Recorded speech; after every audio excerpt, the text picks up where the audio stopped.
Thank you very much for having us here, and it's a pleasure to meet you as always.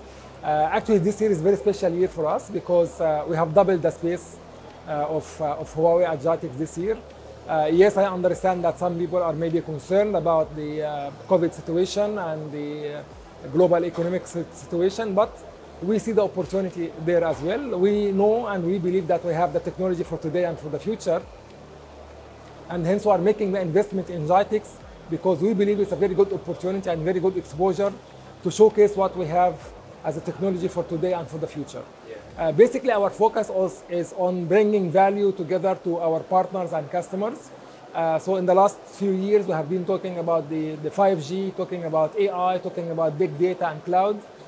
This year, we continue to show the new releases and versions of what we have from a technology point of view. But at the same time, we focus on the application, the intelligent application that we bring on top of this. So far, there are 5,000 and more applications that are being developed, but 1,000 is already in place and available for different applications across industries. So if you are talking about aviation, talking about transportation, talking about utility, oil and gas, banking, smart governments, so we have solutions for all the verticals that's customized along with the ecosystem to bring real value to the vertical. Yeah, so if you are talking about a smart airport, if you are talking about fintech and helping the banks to move to Bank 4, if you are talking about the smart and safe cities, if you are talking about smart grids and smart utility, talking about smart and digital oil field. So the digital applications and use cases and references of solutions for Industry 4 and digital transformation that are built on the 5 technologies is what we are focused on to bring value together to our customers and partners.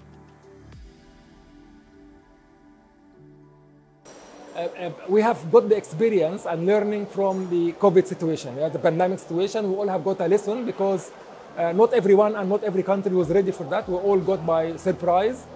Countries which have good infrastructure were more ready than other countries.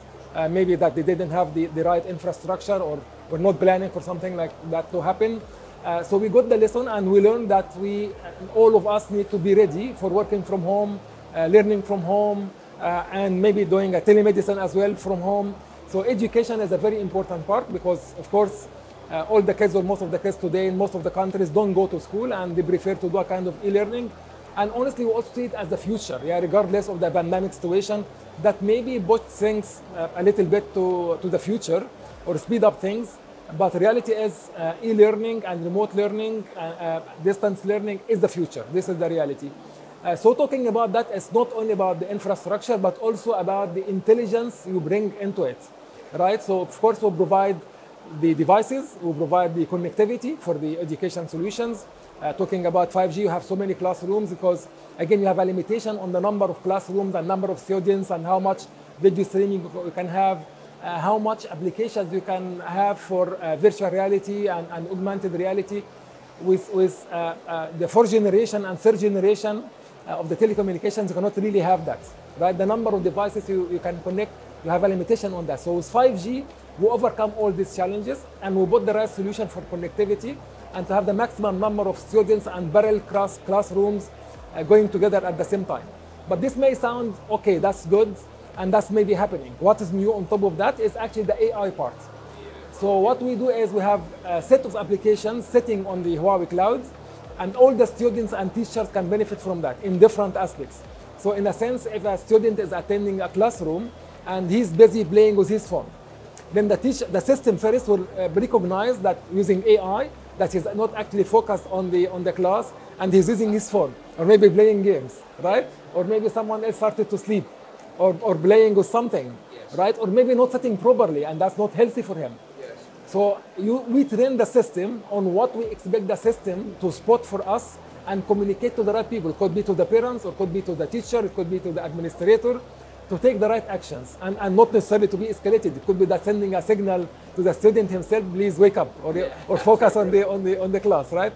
So these are some of the applications for the education, but definitely, and that's another very good benefit from Huawei, is when you get the Huawei devices, everything you buy from Huawei today is intelligent in the sense that it has an AI chipset integrated into it. Yeah. From the phone to the watch to the computer to the server to the storage to the network, everything you buy from Huawei is intelligent. It has some software on it, and the good advantage is it's connected to the cloud, and the more all connect to the cloud. The more you put intelligence to the cloud, you can push this intelligence to the device. Just to give you a very easy example, if we're talking about the cameras, yeah, when you have the access cameras for the gates and so on, it used to have the face recognition, and that's it, right? It will recognize this as Mark or Alaa coming in, open the door, he signed in at 9 o'clock in the morning, thank you very much, go inside. Yeah. Now with the mask, the cameras cannot recognize the face, right? But we want everyone to wear the mask, yes, and we want to use the e-gates. How do we fix that? Do we replace all these cameras, and how much time and how much cost it will take? Yes. All what we did is just we upgraded that from an intelligence point of view. We upgraded the software itself, added the intelligence to be able to recognize the face while you are wearing the mask. So and we pushed that, exactly. We pushed that back to the camera, and now the camera can recognize your face even if you are wearing the mask. This is just one example, yeah? But what I'm trying to say is when you have all these devices connected to the cloud, every day we'll have more intelligence on the cloud, and we'll be pushing this intelligence to the devices you have, yeah? Education, of course, is one of these solutions. I gave you 3 different examples, but of course a lot of other intelligence also is there, and we're pushing all these applications to the students and to the schools as well. I think 2 key areas. One area was about the measuring the temperature of the people. Again, you have a set of cameras, and you cannot have one camera for plate number recognition and one camera for face recognition, and the third one for temperature measuring. So customers came to us asking to have this one camera that can help them get all of that in one, including measuring the temperature, right? So that's something we faced or we got as a request from the customers, and we're able to provide. Another very important part actually has to do with the cloud again. So we're able to develop an application, an intelligent application on the cloud, which can compare the X-rays. You know, if anyone gets a case or a suspect of a case of COVID-19 going to the hospital, first 2 things they do is blood test and X-ray. And then every doctor takes, on average, I would say 10 minutes to check the X-ray. And of course, depending on the specs like mine, it could be longer, it could be accurate or not, right? But what we managed to do is that we trained the system on recording and learning all of that. So the system now, in a matter of seconds, can tell you if it's a COVID-19 case or not, checking the X-rays, right? And with much higher accuracy that any human can actually detect. That's one scenario. Other scenarios are actually for the sanitization of the hospitals and even inside or outside. We have robotics, and I don't know if you have seen the one in the Huawei stand. This one actually can go around the building and around the roads and put the right required liquids, if you want, or sanitizer to make sure that the area is clear and clean. And the same inside, you have a smaller version of that can go between the rooms and even inside the room and so on, and can do that in a very safe, smart, and easy way. A number of other solutions actually. So we keep developing solutions for the telemedicine in general, and of course that was used also for the COVID.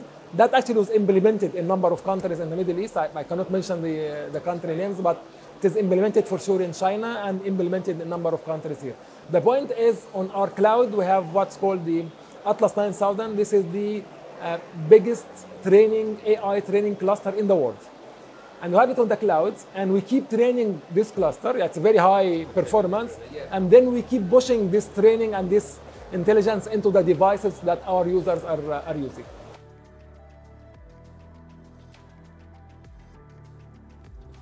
Yeah, it's a key differentiator for sure. It's not only the AI, but the AI is a key differentiator. And as you talked about it, actually there is one big challenge in that area today.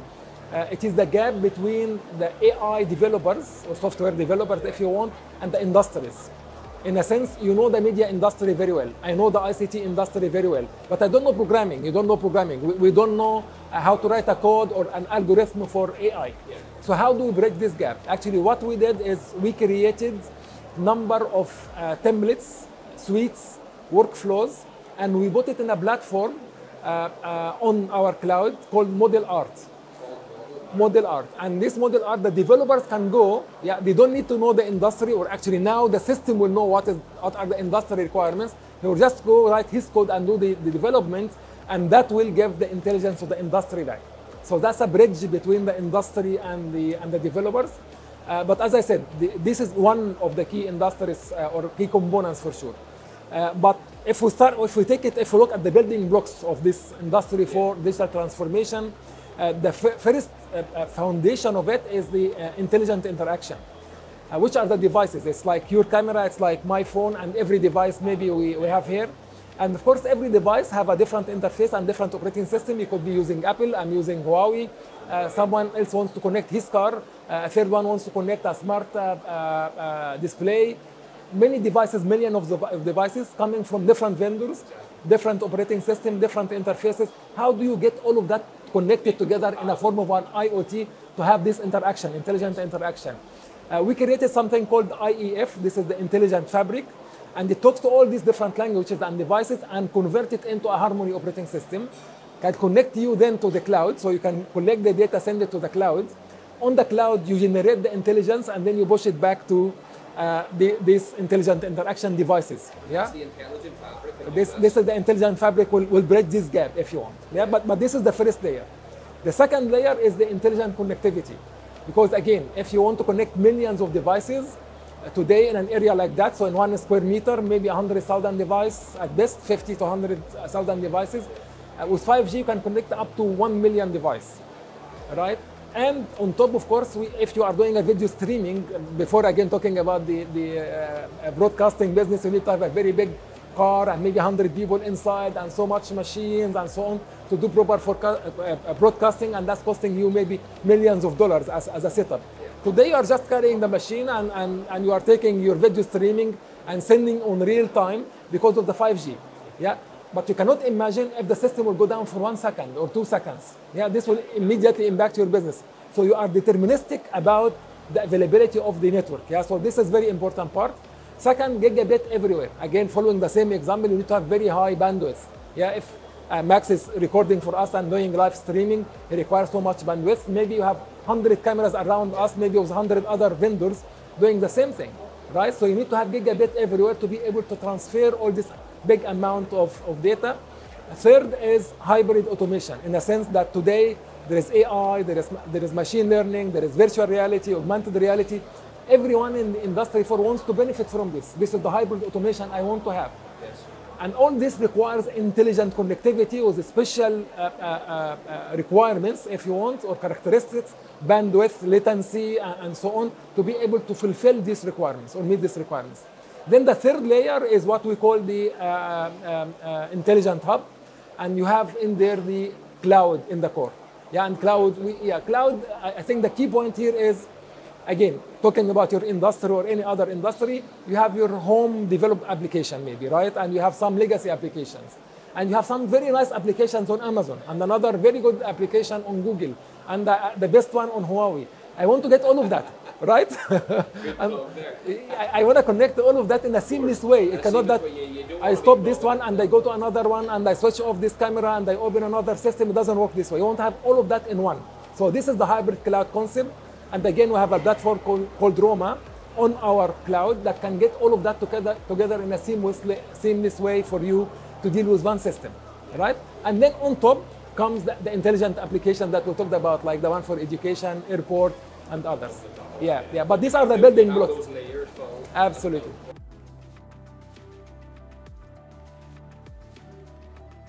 So far, we have already signed and deployed more than 100 networks globally, 5G.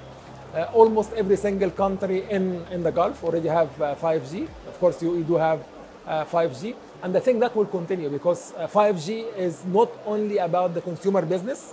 So yes, it's very nice to have a nice game, real time, very high resolution, and so on. Very nice to have to download a video on an 8K and to have very nice streaming.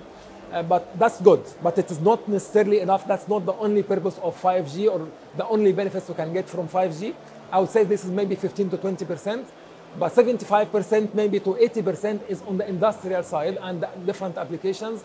And that's where you will have more to come in the future to leverage and build and get more value from the 5G and other technologies that we talked about. Yeah, that's where we're going to see the use cases, absolutely. Yeah. My pleasure as always to speak to you, Alaa. It's always very enlightening and educational for me and informative. And really enjoyed the interview, and I hope you enjoy the rest of GITEX Technology Week. Thanks a lot. Thank you. Thank you very much. I appreciate it. Thank you.